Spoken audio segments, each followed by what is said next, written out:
tidak sepop yang lain gitu. Oke. Dan menurut Papa ya udah. Karena kalau jadi gitaris yang lain, misalnya seperti teman-teman Papa yang lain kayak Gavin, Stevie atau Gilbert gitu-gitu kan, udah tidak terkejar. Waduh. Dan ternyata bisa juga, ya udah dengan ngeritem seperti Wes Borland gitu ternyata Oh iya. paymentnya sama. Saya itu sih memang kayak di TikTok ya. Ya. Bang, ngapain bang pakai topeng bang? Kayak badut ancol, gitu deh. Badut kacau. Itu biasa banget. Kacau badut ancol. Biasa banget. Warna. Dan memang jadi menarik karena ternyata banyak banget yang di daerah di kolam yang TikTok itu banyak banget yang nggak tahu apa berarti kan. Ya udah berarti ini seru nih. Ada kolam besar lain yang bisa Papa selang gitu. Ya.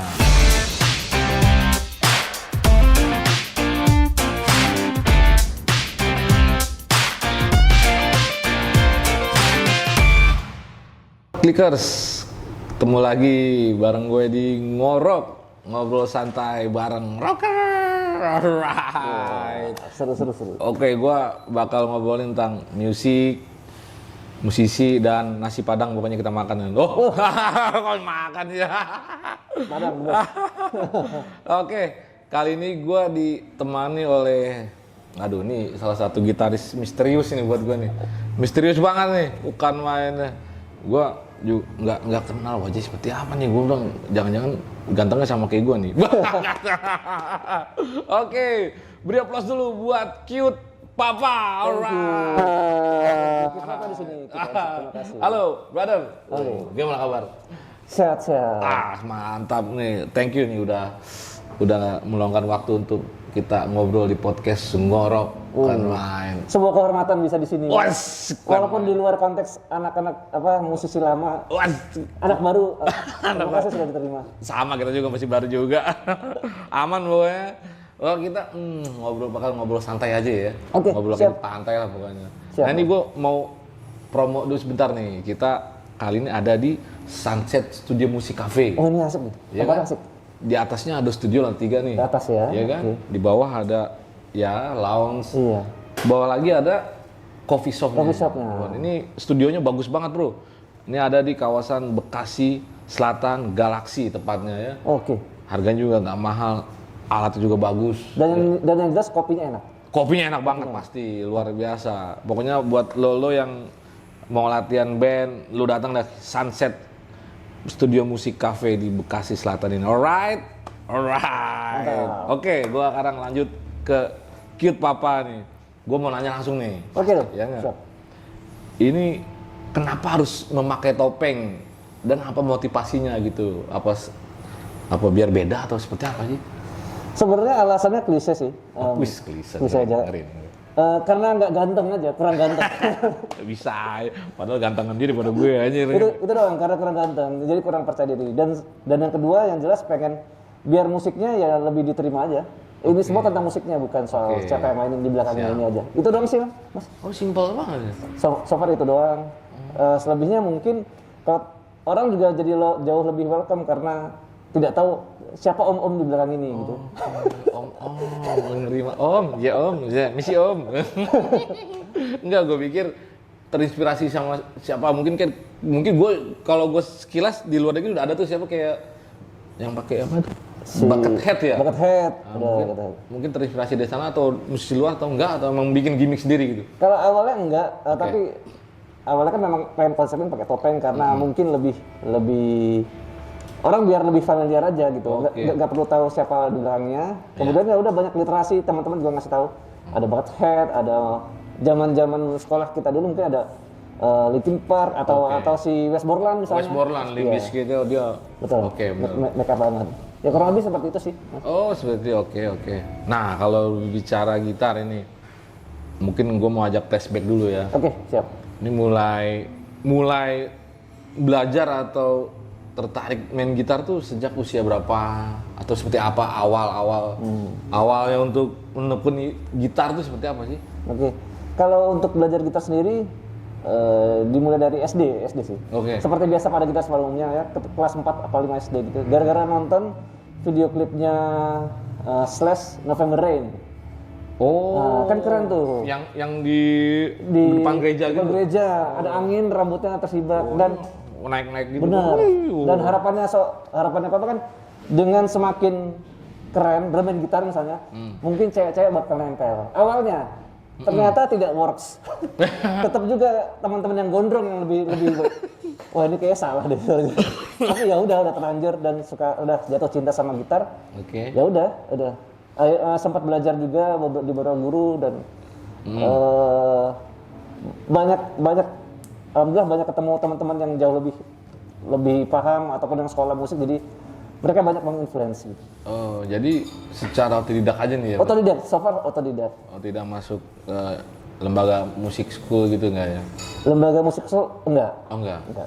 Oh, berarti bisa baca partitur gitu ya? Kalau beberapa partitur tabulasi yang numerik gitu aman, tapi kalau yang Not toge gitu ya? toge-toge itu kayaknya lebih baik teman-teman yang lain aja. Berarti sama. Sama. Gue juga nggak bisa baca not toge, pusing ya. Kalau numerik bisa sih aman sih. Iya, biasanya yang numerik aman kan biar cepat nguliknya. Oh, oke dah, siap. Oh, jadi referensi awal itu slash berarti ya? Slash, iya. Oke. Walaupun ternyata enggak sama musiknya tidak terlalu itu, tapi auranya dia kan ya. Ya, style secara bermainnya ya. Ada angin, ada helikopter yang mungkin memberi keren sekali. Ternyata Papa pikir ya mungkin cewek-cewek nempel kan. Oke. Ya, ternyata tidak terjadi. Tidak terjadi. Karena mungkin main lagu rock dari kecil, jadi itu kayaknya yang bikin salah tuh.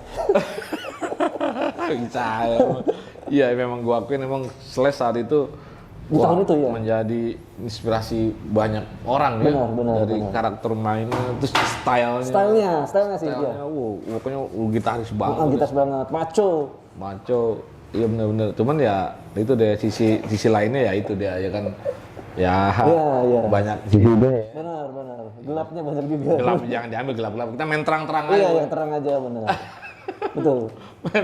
Nah, gue lanjut kalau setelah main gitar itu mungkin kan biasanya nggak cuma solo-solo aja kan. Benar. Pasti kan punya bikin band-bandan. Benar. Nah, itu seperti apa? Apa ikut band-band festival atau bikin band ya industri karya atau seperti apa sih? Apa cuma solo gitar aja deh? Awalnya awalnya pasti festival juga. Oh, oke. Di daerah kan namanya Papa juga tinggal di daerah dulu, jadi harus mau nggak mau kalau biar menang atau the best gitaris kan harus bawain ya misalnya Dream Theater gitu misalnya. Berat. Bukan karena pengen nyombongnya atau apa, karena mau nggak mau biar bisa menang ya cuma itu yang harus dilakukan gitu. Bener. Kalau enggak kita bakal cuma ngasih uang pendaftaran doang dan hilang uangnya kan. Iya, buang-buang duit doang. Buang-buang duit doang, akhirnya mau nggak mau begitu. Kemudian bikin band, setelah di Jakarta pernah beberapa kali kerja sama beberapa label. Oke. Cuma pengen tahu sih ini how to works-nya aja, sistemnya gimana, distribusinya gimana. Oh ternyata tidak susah juga ternyata. Setelah itu kan zaman sekarang sudah distribusi untuk musik juga udah jauh lebih gampang ya. Iya, udah lebih terbuka semua. Benar, jadi kita bisa bikin musik dari manapun dan orang bisa dengerin musik kita dimanapun. Jadi kayaknya kita harus di tahun yang tepat sih. Iya benar, di zaman serba mudah ya. Benar. Dibanding zaman era. Dibanding zaman dulu, ya benar. Zaman dulu kan orang mau masuk label tuh susah Benar. ya. Sebenarnya susah ya. Benar, susah banget. Karena memang banyak persaingan juga dan juga memang banyak penilaian dari sebuah label itu band ini layak nggak untuk dijual gitu ya. Nah, tadi kita balik ke masalah industri label ya. Ya kan memang saat itu memang challenge-nya untuk masuk label susah banget ya. Benar. Seleksi banyak karena kan pasti kriteria seorang label tuh mau ngejual tuh kan banyak, nggak semudah sekarang gitu kan. Sekarang kan udah terbuka semua. Benar. Ya kan bisa bikin konten kreator sendiri, ya kan. Nah kalau berbicara masalah konten di medsos nih ya, ini seorang Cute Papau ini sendirian atau ada tim yang di belakang konten-kontennya itu? Kalau untuk kontennya sendiri ada timnya sih, ada timnya. Oke. Ada timnya.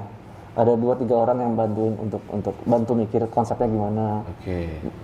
Kurang lebih gitu. Dan memang harus dipikir sih zaman sekarang ya. Oke. Kalau zaman dulu mungkin kita ada orang di daerah atau di sebuah daerah terus bisa jadi superstar gitu atau dikenal orang kan mungkin agak susah ya. Iya.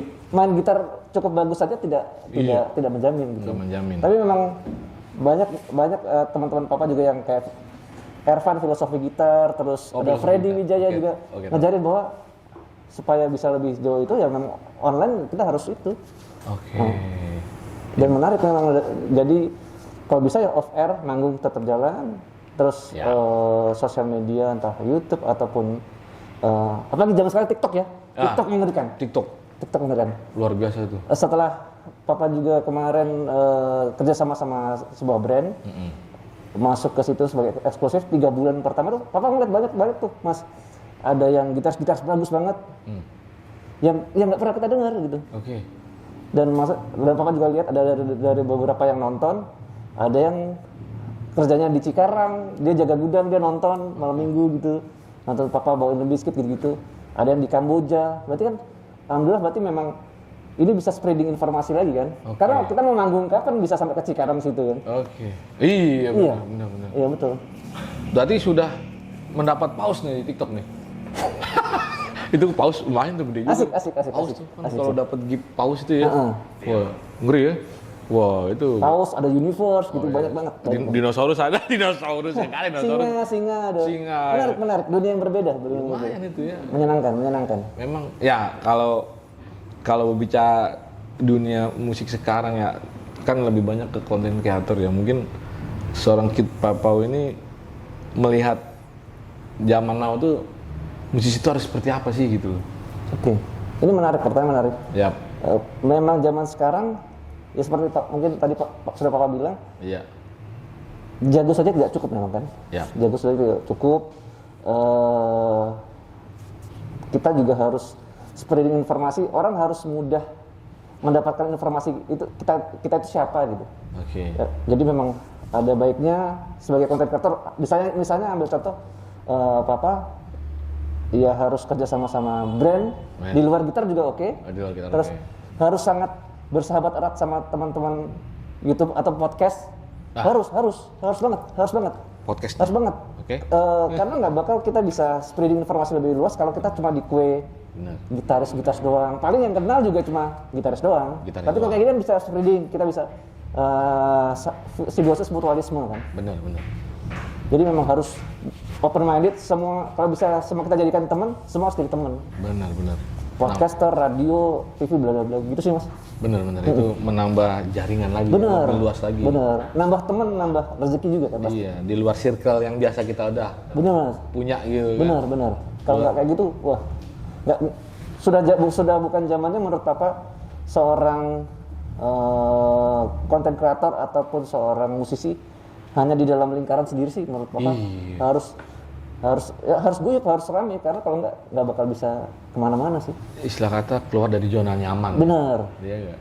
Berteman sebanyak-banyaknya, menjalin relasi. Ya kita nggak pernah tahu kerjasama apa yang bakal kita kedepannya kan. Itu guys ya luar biasa. Nah kalau gue pribadi lihat nih seorang Cute Papa ini luar biasa bagi gue ya.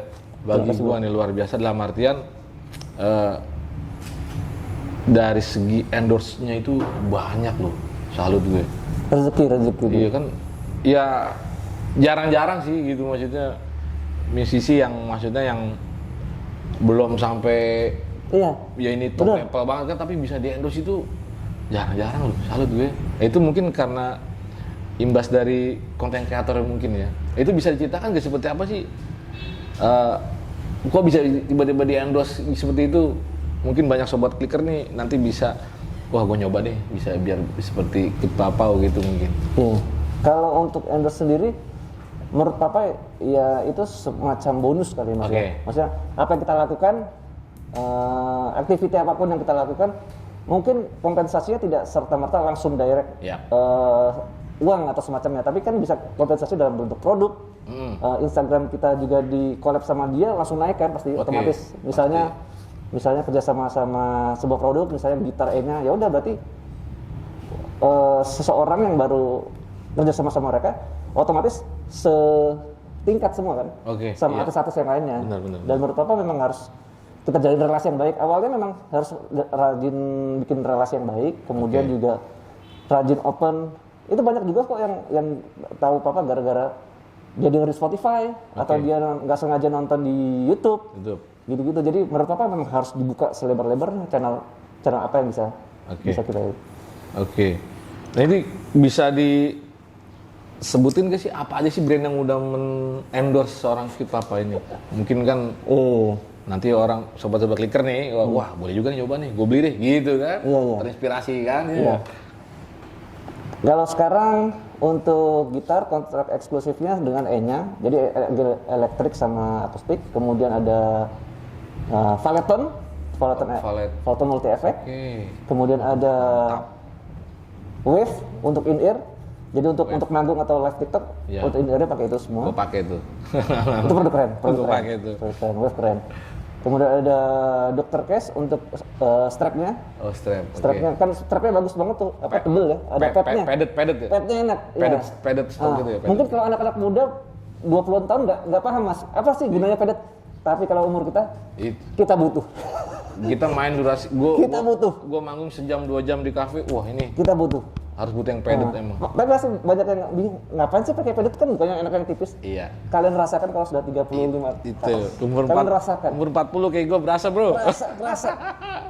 Ngendong bass berat. Aduh, kenapa ini? Iya. Terus ada Blacksmith senarnya. Blacksmith, terus ada apa lagi ya? Ada Creators untuk softcase-nya, seluruh softcase. Jadi seluruh softcase gitar papa selalu pakai Blacksmith. Part apa tuh part? Part itu ada part juga untuk ini. Jadi seluruh pedal papa sama Wave itu sistemnya pedal board gitu ya kayak. Jadi pedal board. Dan itu lokal dari Jawa Timur, dari Surabaya. Itu keren. Yang pakai sekarang ada Avedis, ada Sam, teman-teman kita semua. Avedis muter itu ya? Wow, udah mulai naik juga ya? Iya, itu keren. Oke, luar biasa. Yang seingat apa sih itu ya? Apalagi ya? Ya kurang lebih itu deh. Itu kurang lebih itu ya? Lumayan banyak juga itu. Nah itu sistemnya seperti apa tuh saat endorse itu? Kontrak kah? Atau cuma disupport aja? Atau seperti apa sih? So far, kalau untuk beberapa produk, papa memang minta eksklusif. Tapi ada beberapa yang memang lebih sifatnya support karena papa ngerasa itu produk akan cepat berganti. Jadi tergantung teknologi gitu. Jadi setiap ada terbaru mereka akan kirim yang new unitnya gitu sih. Alright. Ya yang penting mungkin beberapa item yang fatal harus eksklusif teman. Kayak gitar gitu kan harus eksklusif karena kebutuhan kita misalnya entah ada patah atau semacamnya bisa langsung karena kita endorsement memang eksklusif. Langsung bisa ada penggantinya kan. Apalagi gitar yang baru papa kan bahannya karbon ya. Jadi kalau untuk luthier di Indonesia mungkin untuk ngerapiinnya masih agak susah kali. Jadi mau nggak mau itu pasti harus ganti unit kalau ada apa-apa di penerbangan dan semacamnya. Tempat-tempat servis juga masih jarang gitu ya. Karena karbon ya. Kalau kayu sih banyak berbeda. Kalau kayu banyak umum lah ya. Betul. Umum ya. Nah kan kalau endorse itu biasanya kan ada kayak kliniknya gitu kan. Nah itu ya kan ya kayak jadi di demonstrator seperti itu ya. Itu mengikuti itu juga nggak? Misalkan ada kewajiban misalkan dikontak sama E-nya ya. Jadi Kecipapa ini harus untuk demo klinik lah seperti itu. Iya, itu menjalani juga itu. Itu jalanin. So far kalau E-nya kan baru masuk pendekatannya sudah lama, tapi in touch-nya di bulan Juni nih, kontraknya. Yang sudah sering itu Valeton udah pasti. Sama Valeton. Untuk demoin produk-produknya dia kan. Gitu. Berarti nanti mengikuti jadwal mereka ya, misalkan ada klinik di kota A, kota B gitu ya? Benar. Cuma itu juga nanti biasa didiskus, apakah jadwal sama kita tabrakan apa enggak gitu. Iya, pastilah. Nah, yang penting ketika memang harus bisa. itu ya memang tanggung jawab kita sih. Lah itu udah kesepakatan seperti itu ya. Iya, mau nggak mau kalau ya nyiapkan dalam setahun paling nggak ada 3 atau 4 biasanya kan. Minimal. Oh gitu. Jadi nggak mungkin kita nolak terus. Iya, iyalah pastilah. Iya. Nah kalau berbicara tadi apa E-nya gitu. E-nya. So far selama ini apa sih yang dirasakan setelah memakai merek gitar itu? Mungkin sobat-sobat clicker nanti kan, wah mungkin tertarik juga nih. Iya. Kayaknya kan. Yang udah dirasakan saat bermain gitarnya itu seperti apa sih? Kelebihan dan kekurangan. Kelebihan-kekurangan. Tapi banyak kelebihan pasti. Kelebihannya kelebihannya cukup signifikan, apalagi kan persentase untuk gig yang Papa ambil banyak kan di live TikToknya, karena kan ya untuk spreading informasi dan secara finansial jauh lebih nggak bisa dipungkiri lah. Iya. TikTok itu ngeri banget sekarang. TikTok emang luar biasa emang. Nah, luar biasa, kita bisa nambah akses dan lain-lain. Nah itu tentu kalau minimal live-nya kan 2 jam, 2 jam Mas. Jadi dan ini sebagai solusi karena dia ringan banget. Karbon kan. Iya. Jadi beratnya kalau nggak salah 1,5 sampai 2 kilo saja. Enteng. Ini benar-benar enteng. Enteng dan karena dia karbon, jadi di studio Papa kan AC, jadi tidak ada tuh istilah melengkung gitu-gitu. Jadi cukup stabil terus desainnya juga sangat modern. Modern, jadi kelihatan ini nih ada teknologi yang dimasukkan dalam situ. Suaranya juga sangat bagus karena dia juga bahannya dari karbon ya, jadi soundnya itu sangat bisa menurut Papa kalau untuk gitar sangat punch gitu. Jadi dia bisa nembus frekuensinya dibandingkan, bukan mengecilkan yang kayu ya, tapi ini karbon bisa sebagai salah satu solusi kalau kayak kebutuhannya solois gitar gitu. Tone-nya lebih muncul gitu. Gitu. E-nya itu brand lokal atau? E-nya itu dari Taiwan. China. Luar biasa China. Gila sih, gila. Itu produk gila. Keren banget. Revolusi. Stabil, enteng, bahannya karbon. Enteng banget, enak. Revolusioner juga tuh ya. Luar biasa. Suaranya juga oke banget. Mantep juga. Soundnya juga mantep ya. Iya. Kalau zaman dulu kan gitar yang dari karbon mungkin zaman dulu banget ada Parker itu harganya 30 jutaan udah pasti kita. Udah pasti. Udah pasti nggak mungkin. Nah sekarang sudah 5 juta 6 juta sudah bisa kita bawa pulang. Luar biasa. Gokil teknologi. Killer brand itu. Iya. Killer brand anjir. Menurut Papa juga itu sih. Semua harus berevolusi sih. Iya. Luar biasa. Untuk elektrik juga sama karbon juga dia. Iya, semuanya karbon. Semua karbon semua. Enteng. Berarti kalau manggung kita nggak berat ya? Enteng, dan kalau memang mau nggak pakai efek bisa kita preset ada di handphone. Di handphone. Bisa di-tweaking di handphone. Tapi kalau Papa biasa itu aja, dia digunakan sebagai gitar biasa, jadi tetap masuk ke valetor. Itu aja, keren. Nggak pernah bisa kita bayangkan bisa kayak begitu di zaman sekarang. Iya ya. Itu idenya gimana itu luar biasa ya. Mengerikan sekali. Dan harus kita ikutin sih. Kemajuan teknologi kayak gini harus kita ayo para produk lokal jangan mau kalah. Luar biasa. Tapi itu E-nya itu bass udah ada belum? Bassnya setahu Papa belum. Aduh, gue baru pengen endorse.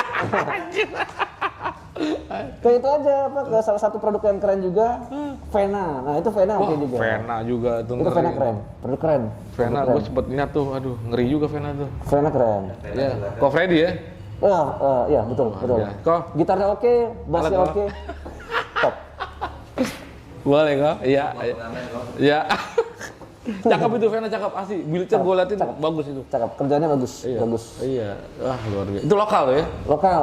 Dan kayunya beneran, karena Papa punya satu juga yang Vena. Juga? Iya, jadi backup untuk Venanya, untuk E-nya kalau kenapa-napa, semuanya putus dan lain-lain. Backupnya adalah Vena itu. Itu keren, gitar keren. Luar biasa, keren. Produk lokal yang harus kita support. Alright. Nah, sekarang gue lanjut di yang gue lihat sih ya, lebih banyak bermain mengcover ya di Instagram ya, di medsos ya. Ada nggak sih ke depan untuk memainkan karya sendiri gitu loh? Ya kan, karena seorang gitaris itu kan ya kalau lu ya ada identik seperti itu ya. Musisi itu sejatinya harus berkarya kan, entah lu mau berkarya apapun, tapi itu jadi identitas lu sendiri kan. Benar. Ya kan. Nah ini ke depan seperti apa nih seorang Kid Pepau gitu kan, mau rilis lagu sendiri kah atau instrumental sendiri kah gitu kan? Monggo silakan. Sebenarnya Papa sudah rilis, sempat launchingin album itu di 2020. Kerjasama sama Indo Musikgram waktu itu. Udah lama juga ya. Jadi itu memang rilisnya per single. Oke. Per single-single gitu. Karena waktu itu ngeliatin Slipknot mulai ngerilisnya per single-single kan. Sebelum semuanya pada rilis single. Jadwal sudah mulai ada di bulan, Papa ingat banget di bulan Februari itu rilisnya. Oke. Dan Maret datanglah bencana itu semua. Wah. Semua buyar. Itu dan masa suram ya. masa Suram itu. kegelapan yang sungguh gelap itu. Dunia langsung runtuh serasa. Iya benar-benar. Gak bisa bergerak sama sekali. Benar. Jadi so far untuk lagu memang sampai saat ini baru Papa rilis 3, selebihnya masih ada 7 lagu lagi yang tinggal dirilis. Itu jadi konsepnya kurang lebih mungkin kayak Rage Against the Machine sama Limp Bizkit jadi satu gitu lah. Jadi ada rappernya gitu. Nah, kemudian bedanya mungkin ada kalau untuk interlude-nya shredding gitu. Jadi biar agak sedikit lebih modern dibandingkan metalnya. Kemudian bulan Juli ini juga Papa akan ngerilis, jadi Papa bikin sebuah band berempat dengan tiga-tiganya ini adalah content creator gitu. Oh, gitu. Kolaborasi ya. Jadi nanti bulan Juli akan kita rilis. Oke. Berarti total baru 3 ya single ya? Yang dirilis di ya? Spotify baru 3. 7-nya belum Papa rilis. Oke. Itu berarti konsepnya pakai vokal atau instrumental? Semua rata-rata? Pakai rapper semua. Oh, berarti konsep band ya berarti ya? Konsep band. Oke, berarti. Jadi itu atas nama Kid Papa. Nah, kalau yang Juli besok itu nanti ada bandnya dengan nama baru gitu. Oke. Basis sudah ada belum? Hah? Basis sudah ada? Nah, kalau basisnya lagi sakit minta tolong dibantu. Enggak, just kidding. Gua nggak berani gua ngeri ini kalau ngiringin kita apa ngeri. Cuma kalau pemain bass udah sering ngamen gitu udah aman pasti. Soalnya timnya Papa biasanya anak-anak ngamen semua. Soalnya nguliknya nggak lama. Iya. Enak. Udah terbiasa. Timnya Papa juga biasanya yang udah langsung ya. Oh gas main di mana ini. Oke gas. Oke. Kalau anak-anak yang anak band pada umumnya kan pasti nggak bisa tuh diajak. Iya. Manggung 2 hari lagi ya. Lagunya apa? Aduh, Mas Papa ini belum nih. Gua belum ngelik nih. Wah, gua belum gini kan. Emang seperti itu kendala seperti itu.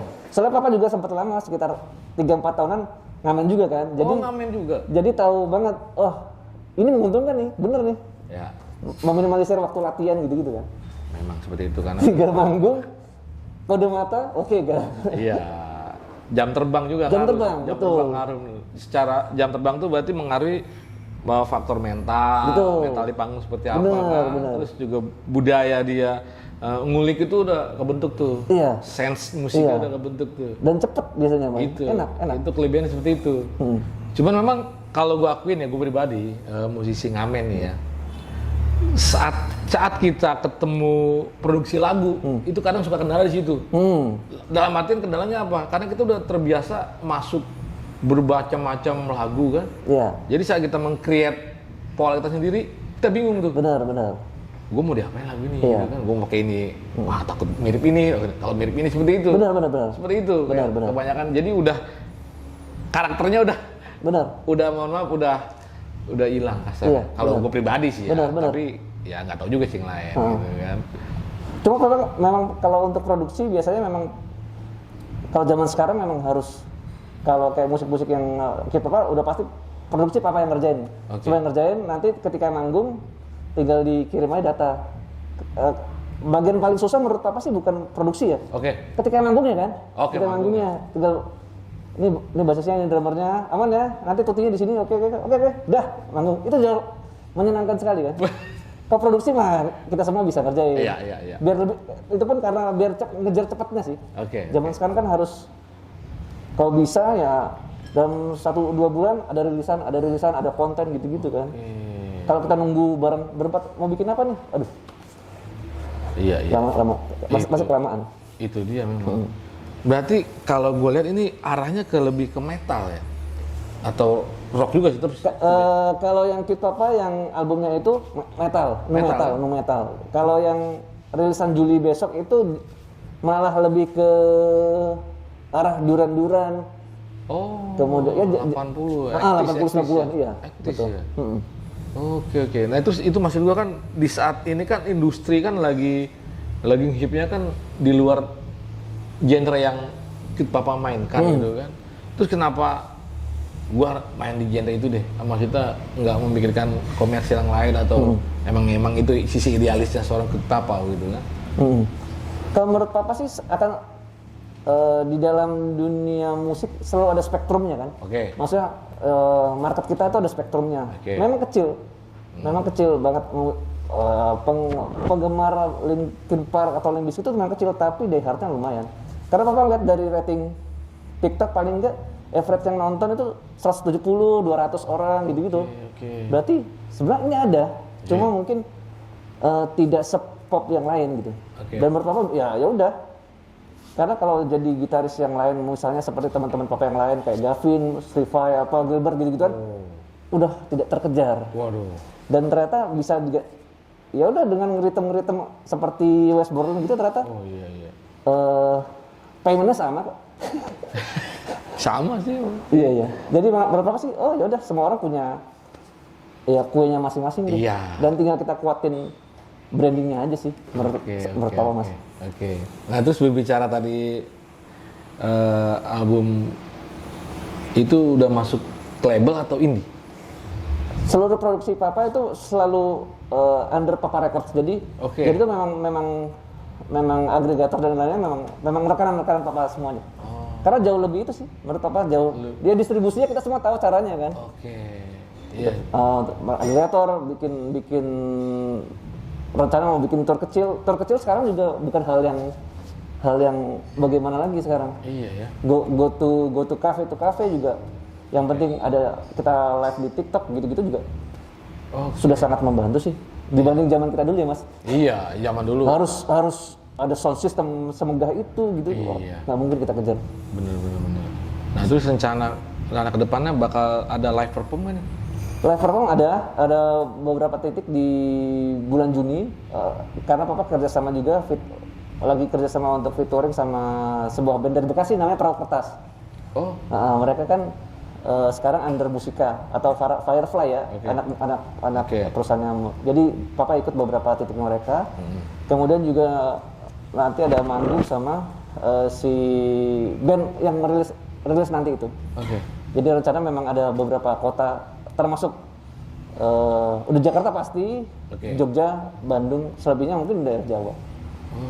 Lebih ke kafe-kafe yang kopi sekarang jauh lebih. Oke, seperti gini misalnya, udah oke. Tidak perlu lagi yang semewah zaman kita dulu, mas. Dulu harus megah banget. Ya? Iya, harus megah. Yang penting kita jual merchandise dengan baik, itu sudah. Udah bisa menyampaikan juga karya kita ke sana, audiens nyampe gitu kan. Luar biasa. Oke. Nah, sekarang gua di luar project tadi itu gua mau nanya nih. Ada nggak sih musisi lokal tuh yang menjadi inspirasi di luar musisi barat itu? Musisi lokal ya? Ya entah itu, ya udah pasti gitaris lah, ya kan?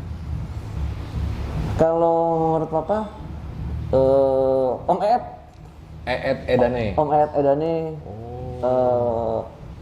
beliau tahu banget. Maksudnya karena punya kesempatan jadi cukup dekat dengan beliau, jadi tahu. Dia tahu persis kenapa harus di situ. Dia tahu menempatkan dirinya. Walaupun beliau kan sangat jago banget, tapi dia nggak mau bikin album solo gitu. Dia tahu memang posisi saya di sini gitu. Kedewasaannya, soundnya dia bisa bawa, brandingnya bagus bener gitu. Benar. Maksudnya walaupun beliau memang jago, tapi orang mendengar suara gitarnya aja udah, gitu. Tidak perlu didiskusikan lagi kalau dia mau. Beda kan. Lulusan luar negeri kan? Benar. Ya itu yang bikin, mungkin salah satu yang bikin. Salah satunya Ed ya. Om Ed sih. Dan struggle-nya dia bagaimana bisa Edane sampai sekarang ya, itu nggak bisa dianggap gampang sih. Apalagi mungkin kalau kayak seperti Mas Eros atau Mas Andra dan lain-lain kan memang bandnya gede banget. Gitu. Dan mainstream ya, maksudnya semua orang suka. Edane kan kuenya kecil dan dia tetap bertahan. Segmented lah ya. Segmented, dia berupaya menjadi Lamb of God, berupaya menjadi apa lagi gitu. Benar. Itu kan keren sih, keren. Iya. Salah satu yang gua akuin, gua salut sama, gua manggil Abah Ed ya. Abah Ed itu dia nggak pernah berhenti berinovasi. Bener. Iya nggak? Dia ngambil inspirasi dituangkan ke album karya itu berubah tuh lagu. Bener. Itu salut juga gue. Bener. Maksudnya untuk ya mohon maaf untuk seumuran dia betul, gitu kan. betul. Iya kan itu masih terus berkembang terus gitu. Bener. Karena banyak yang musisi yang seangkatan mungkin bener. ya sudah nyaman dengan zonanya. Bener. Iya kan? Bener. Akhirnya ya tergilas. Bener. Iya enggak? Bener. Dia inovasi terus dari Van Halen tiba-tiba berubah jadi apa lagi? Lamb of God terus sekarang iya. Itu. Dan gua akuin kalau Abah Hedi itu musisi yang benar-benar pure berkarya. Karena kebanyakan musisi sekarang sorry aja sih gue nih. Dia karena mungkin sudah tidak bisa menaikkan karyanya, akhirnya menaikkannya apa? Ya, sensasi dan lain-lain. Sensasi, polemik dan drama-dramanya. Benar. Aduh gimana Iya, ya? betul. Beliau tetap udah yang dia keren ya udah musik aja gitu. Ya, keren. Itu keren. Kita Gak gampang. Ya kasih contoh lah buat yang masih muda nih ya nggak semangat untuk karyanya, jangan drama-dramanya lah. Betul. Emang sinetron drama. Ya, benar. Pokoknya berarti cuman selain Ed nggak ada lagi. So far yang memang Papa banyak belajar ya dari Om Ed sih. Oke. Struggle-nya. Oke. Ada juga nih. Ada yang nanya ke gue nih ya. Ini nggak live sih. Ini kira-kira mau sampai kapan memakai topeng ini gitu kan? Apakah ada batasan waktu nanti kapan gue mau lepas itu kan? Atau memang selamanya begini? Selamanya begini sih. Selamanya begini. Mungkin ganti topeng aja gitu. Oke. Gitu aja. Soalnya kadang-kadang rahasia lah yang bikin seorang pria jadi pria kan. Jadi ya anggapan misalnya waktu Papa dulu waktu kecil nonton Slipknot. Ih, keren banget nih. Pujaan. Iya. Terus ketika suatu ketika mereka ke spill, terus ternyata mereka ganteng-ganteng kayak boyband. Sedih rasanya. Oh, kirain serem gitu, ternyata ganteng-ganteng kayak boyband itu. Ah, gini ya. Ada kekecewaan jadinya. Aduh, begini ternyata. Karena harapan kita mungkin berewokan yang sangar gitu, mukanya hancur gitu. Hancur gimana gitu. Ternyata bersih-bersih kayak boyband di zaman album Iowa gitu kan. Iya. Aduh, astaga. Ganteng-ganteng ya. Ternyata mereka boyband. Ternyata takutnya atau ekspektasi nanti kan semua pasti berbeda ya. Jadi ya udah lebih baik tentang musik aja gitu. Oke. Nah, terus kalau berbicara topeng ini emang cuma satu atau banyak koleksi topeng sih? Kalau mungkin kan bisa berubah gitu tuh mau kayak besok. Iya, sesuai mood ya. Ya, gue mau bikin topeng sendiri nih, model apa gitu. Kalau so far sih masih pakai ini dulu. Walaupun ada beberapa stoknya. Next mau pakai yang coba yang agak lebih kulit gitu. Kulit ya. Cuma memang penetrasi untuk topengnya kan masih jauh ya. Jadi mungkin masih harus dimaksimalkan di SIM dulu supaya lebih banyak lagi orang yang tahu gitu. Iya, jadi dikuatin dulu nih Katrin ya. Iya. Takutnya tergesa-gesa terus orang. Ini siapa lagi nih gitu. Ini jangan orang lain nih. Iya. Takutnya gitu. Jangan orang lain nih. Ini pasti pemain stuntman ini katanya. Stuntman. Bukan dia nih katanya. Iya. Pas diundang event kan, bukan bukannya. Bener. Terus buka lain Eros Chandra ternyata. Jangan dia. Ya begitulah. Nah ini buat sobat-sobat clickers yang lagi aktif di medsos, ya YouTube atau Instagram, yang mau coba kolaborasi dengan Ikut Papau, seperti apa kira-kira? Kalau Papa sendiri sangat open sekali. Oke. Open sekali. Nanti tinggal kita bisa berkabar di Instagram atau di TikTok Ikut Papa itu sih.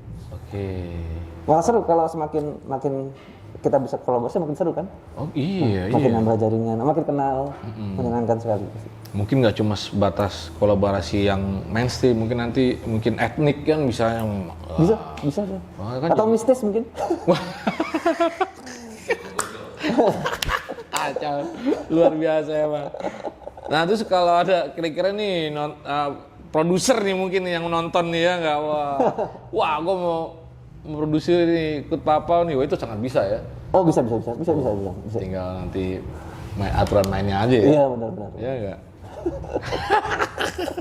Tinggal kalkulatornya ya. Ah iya. Betul. Ya mungkin kalau gue mungkin nanya agak-agak ekstrim dikit nih ya, nggak? Mungkin nanti satu saat berubah genre misalkan, gue bosen main new metal gitu kan, gue mau nyoba di luar metal gitu kan. Ini kira-kira ganti topeng nggak juga? Enggak sih malah. Wah enggak, tetap Ya aja. udah gini aja udah. Ayo. Soalnya sebelumnya ini ada kayak codet merah-merah gitu kan, kayak blood gitu.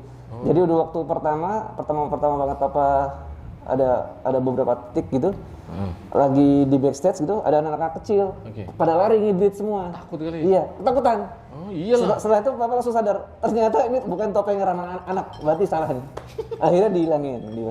Oh ya dimerahin gitu? Oh dulu sempat ada kayak bloodnya gitu Oh, di sini-sininya. Iya serem. Dengan harapan kan cocok sama musiknya, tapi ternyata tidak ramah anak, jadi ya disensor akhirnya. Jadi sekarang udah nggak ada itunya lagi. Kocak juga ya. Jadi memang harus riset terus sih, harus riset terus gitu. Oh iya. Nah, terus mungkin punya pengalaman unik dan lucu nih saat manggung, mungkin kan saat live gitu kan, apa mungkin ya ada yang ngapa-ngapain lah tamu misalkan gitu, pernah mengalami nggak? Yang paling seru itu menurut Papa, yang paling menarik adalah waktu itu Papa jadi sempat jadi gitarisnya, mungkin teman-teman ada yang pernah dengar, Tuan 13 namanya. Dia rapper cukup populer. Kemudian jadi beliau itu kami sedang manggung di sebuah festival di Senayan. Jadi Papa kan selalu berangkat bertiga deh. Satu kru pasti, satu manajer sama Papa. Jadi ya Papa selalu datang kan selalu pakai celana pendek apa. Jadi memang nggak ada yang perlu tahu juga kan. Yang penting di backstage baru ganti. Nah ketika itu jadwalnya adalah habis Tuan 13 adalah Jason Ranti. Papa langsung sekali sama Ranti kan. Musiknya keren, kocak gitu. Ya udah ketika habis manggung Tuan 13 dan kawan-kawan itu selalu ada selebrasi untuk fansnya kan banyak banget. Jadi ada sesi foto bla bla bla bla bla. Karena Papa rasa ya ini acaranya Tuan 13 ya Papa nggak perlu ikut lah.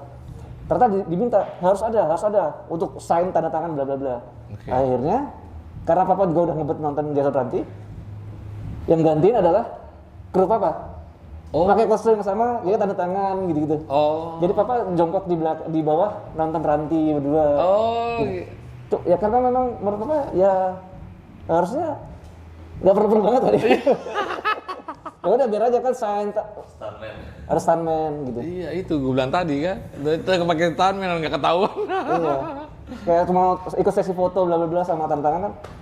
Apalagi tanda tangannya memang sudah dikonsep sangat mudah dilakukan kan. Jadi ya udah kru aja yang cukup. Ya udah Papa nonton, kapan lagi nonton Jason Ranti sedekat ini kan. Ini mereka sesi foto udah.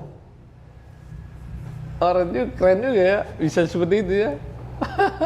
Kalau kru Papa seneng dia seneng. Wah seru nih gitu. Iyalah. Sesi foto gitu. Merasa jadi artis dia. Luar biasa emang. Nah kalau gue boleh tahu nih kan selama berkarir di musik ini ya, honor yang paling awal manggung itu kan biasa-biasa kalau musisi yang udah gua podcast tuh bayar nasi bungkus gitu kan, thank you gitu kan. Nah ini seorang Tut Papau ini sama nggak gitu? Kalau nasi goreng sih atau nasi bungkus better sih. Papa pernah cuma aqua sama kurma. Jadi ada di sebuah acara produk brand gede banget.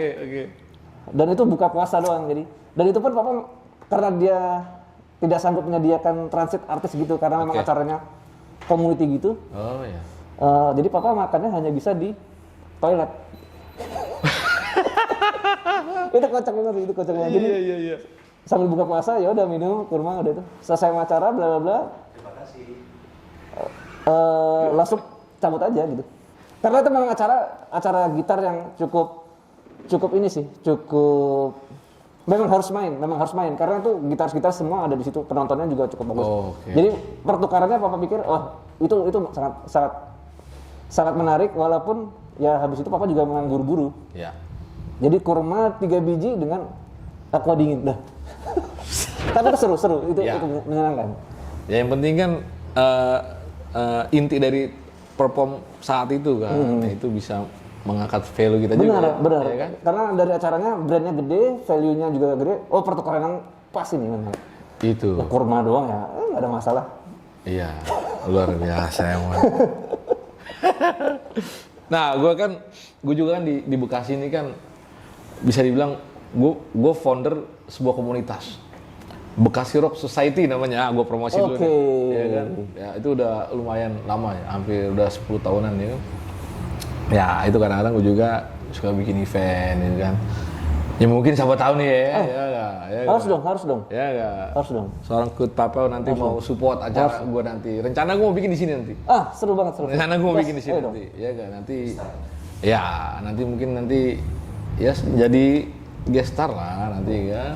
Sangat sharing ya kan. Waduh. Sharing pasti dong. Sharing hal yang menyeramkan sekali nih Dori. Kalau di depannya udah ada yang lebih profesional kayaknya.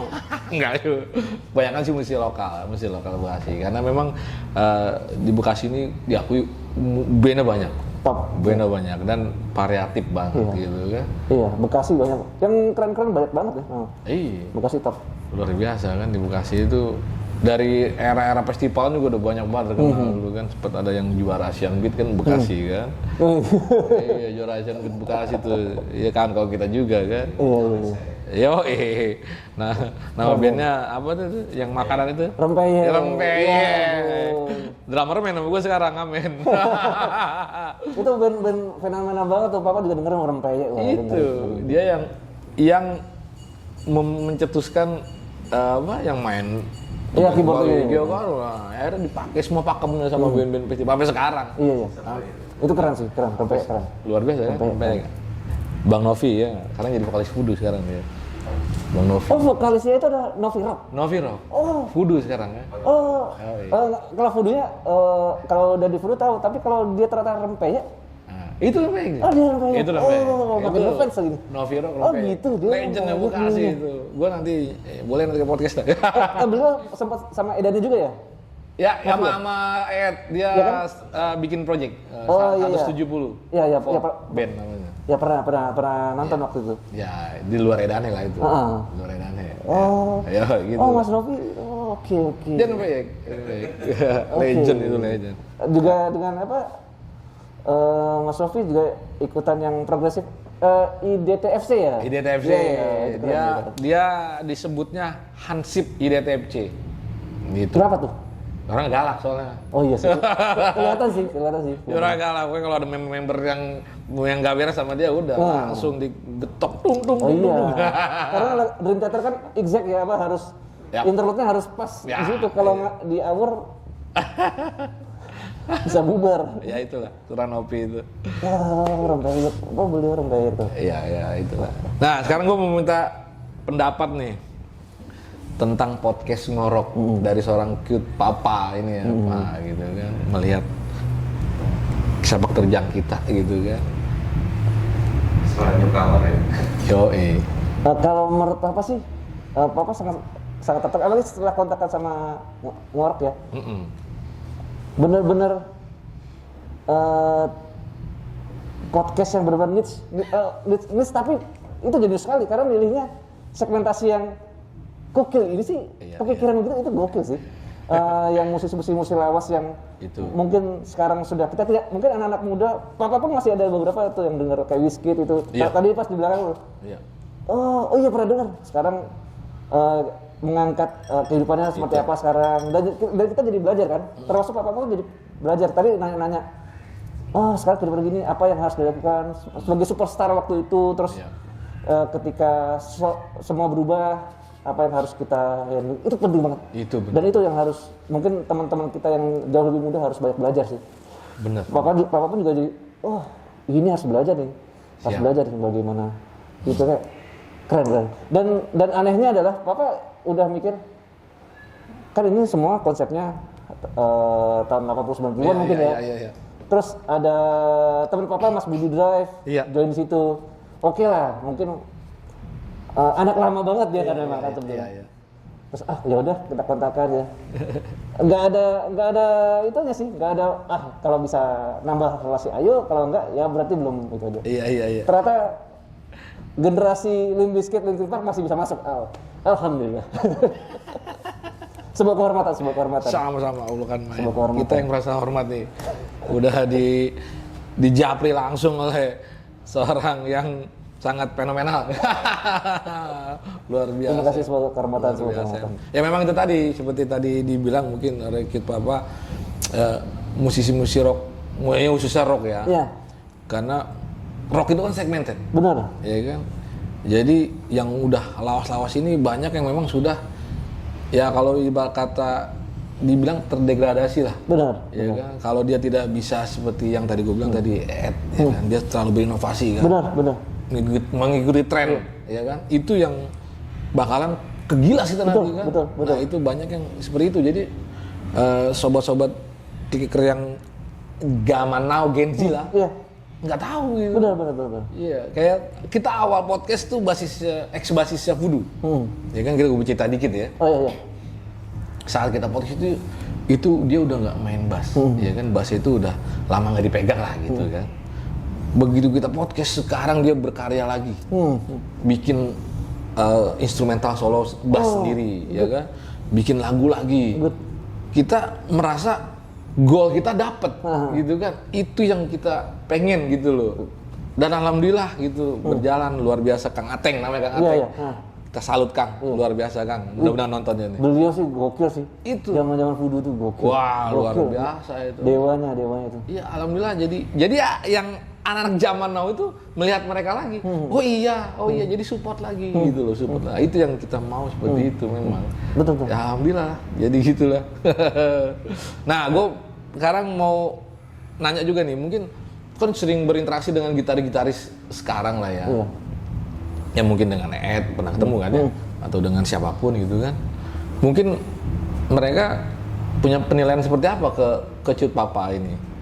Mungkin ada beberapa yang ketemu interaksi kan, ngeliat Cut Papa seperti apa gitu kan. Mungkin ada yang seperti itu nggak? Kalau rata-rata sih mereka memang ya biasanya kalau memang musisi yang sudah established gitu lebih kalem sih ya, lebih kalem, maksudnya lebih oke.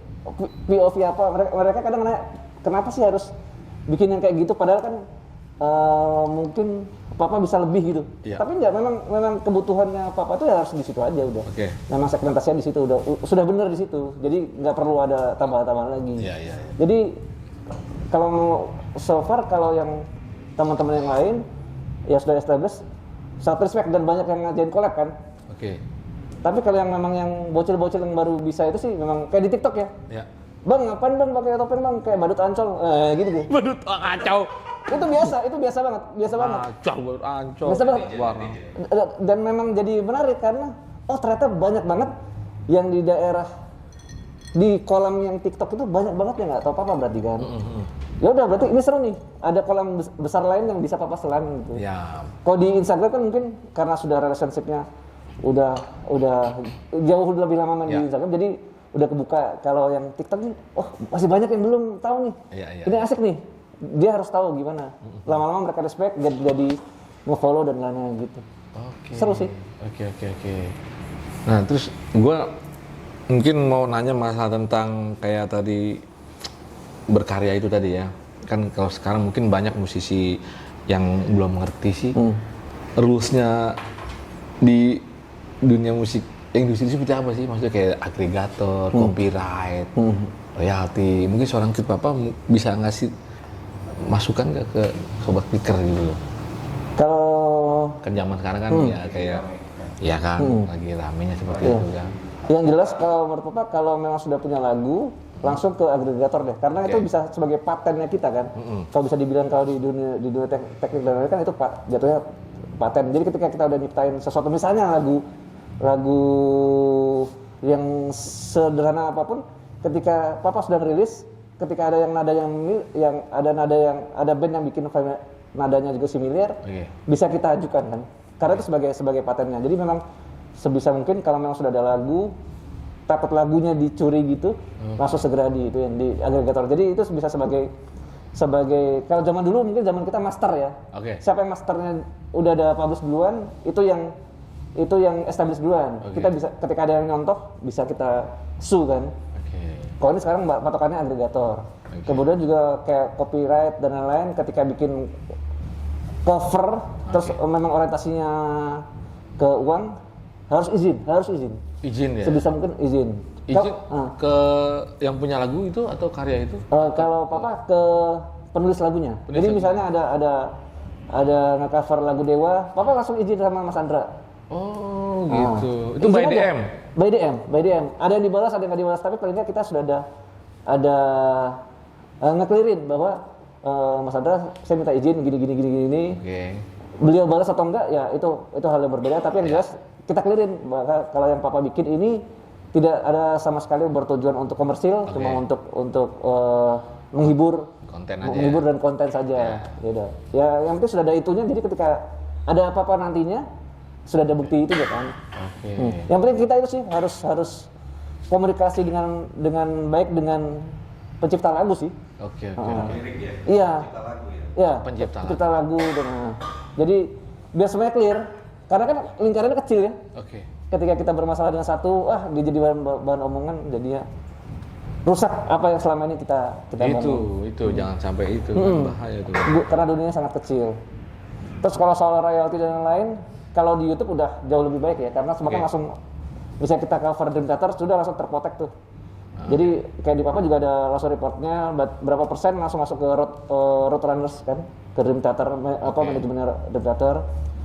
Kalau yang Indonesia juga sudah sama. Cuma paling yang jadi isu kemarin Papa juga sempat diskus dengan Mas Arya Elemen, karena kan Papa rilis dengan kerja sama beliau. Oke. Yang untuk itunya tuh royalti kayak panggung-panggungan itu yang royalti manggung live-nya itu. yang cukup isu karena belum ada yang bisa mewadahi dengan tepat gitu kali ya. Iya, belum ada rules yang jelas juga itu ya, gimana tuh ya. Betul, dan beliau pun juga sebagai songwriter juga ya memang ini PR banget sih untuk Indonesia ya, karena memang bisnisnya baru berjalan tahun 2000-an mungkin ya, baru mulai naik lagi ya. 90-an kan mungkin masih banyak yang kontrak yang langsung putus, bayar sekian langsung putus. Benar. Ya jadi memang ya masih banyak yang harus dibenahin. Iya benar-benar. Ya kayak gue pribadi aja gue kan reguler ya di kafe nih ya, bicara main lagu kan banyak lagu yang pasti gue main. Benar. Kan? Kalau kita sistem royalti itu gimana gitu kan? Iya benar. Iya kan kalau kita bebanin ke bandnya nggak mungkin. Nggak mungkin kita main lagu banyak. Ya mungkin lebih bisa ke pihak tempat ya mungkin ya. Iya biasanya memang aturannya gitu tuh. Jadi mungkin kayak sistem pajak kali. Benar. Ya kan? Cuma kan itu juga kasihan juga sih. Ya itu. Ini kan, misalnya coffee shop yang ngundang kita main akustik kan, terus mungkin omsetnya kan kita ya kita semua tahu lah. Pasti. Kasihan gitu kan. Ya memang harus ada sistem yang baik dan benar sih kayaknya ya. Iya. Dan harus adil. Dan adil, jadi win-win solution, ya tidak memberatkan satu pihak, tidak benar. Nah itu memang. Kasian kalau penyelenggaranya kecil, yang masih independen, terus disandingkan sama teman-teman kita yang biasa ngadain konser gede. Terus itu disamain kan kasian juga ya. Sponsor gede juga. Iya, waduh. Nah, itu baru tuh. Iya, jadi memang harus ada rules yang baik, benar dan adil sih. Iya.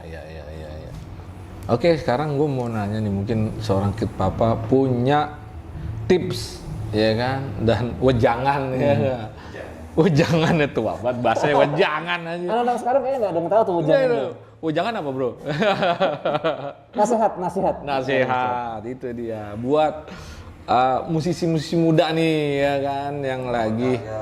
Yang lagi mau eksis di musik, mau berkarya atau mau jadi seorang konten kreator mungkin seperti Good Papa, mungkin seorang Good Papa ini punya tips buat mereka gitu loh. Kalau mungkin karena basic Papa di marketing, jadi mungkin yang lain juga pada bisa baca bukunya, namanya Purple Cow, penulisnya Seth Godin. Dia nulis sedikit lebih baik, jauh lebih baik daripada sedikit lebih baik. Sedikit lebih beda, jauh lebih baik daripada sedikit lebih baik. Jadi intinya, kalau kita si Papa main ke Spotify tanpa topeng gitu, ya nggak bakal ngalahin Spotify pasti kan. Oh nggak mungkin. Ya udah cari uniqueness aja sih. Apakah main gitarnya sambil berenang misalnya, atau sambil masak kayak Freddy misalnya sambil masak nasi goreng, itu terbukti kan, dia sampai masuk Wikipedia gitu. Ya itu mungkin jalan yang harus cari unik-unik gitu ya. Nah, jadi menurut Papa sih jago saja. Mungkin 2 blok dari sini juga yang main gitar lebih bagus dari Papa banyak banget pasti.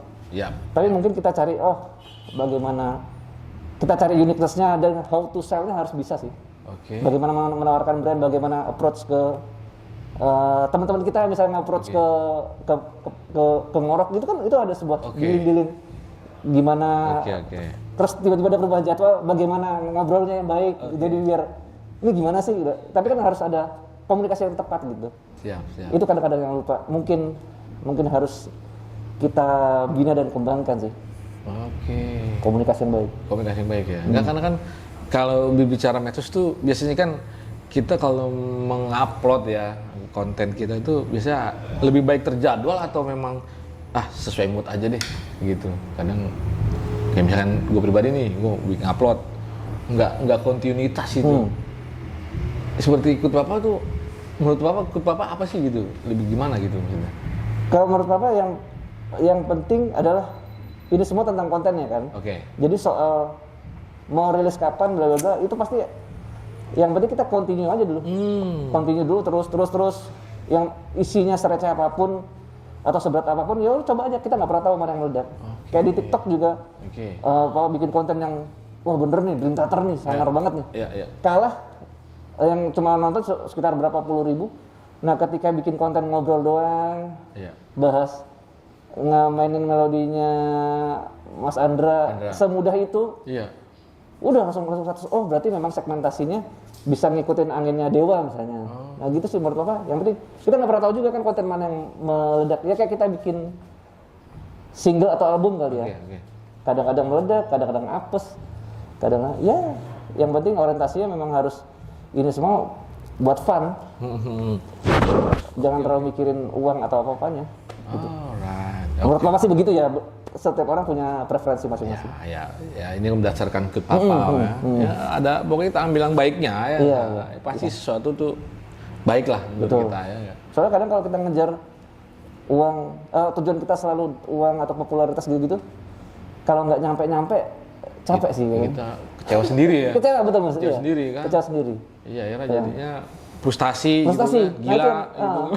Terus akhirnya gila. Gantung gitar, aduh sedih. Iya, udah gue jual gitar nih. Iya. Dan kadang Papa juga mikir, ya kita harus kembali ke Papa sendiri. Kadang kan ngerasa stuck ya. Kayak gini-gini aja ya. Apalagi sih yang mau dimainin. Itu. Akhirnya kembali lagi ke ketika Papa di kelas 4 SD, 5 SD itu. Apa sih yang dicari? Ya udah, seneng-seneng. Gak ada temen ya main gitar ya, have fun aja. Akhirnya kembali ke situ lagi. Oke, Sobat Liker, kita nggak kerasa nih udah ngobrolin sudah mau 1 jam ya kan. Kita udah mau sampai di ujung podcast kali ini bareng Kut Papa. Nah sebelum gue tutup nih, gue punya pertanyaan cepat lah.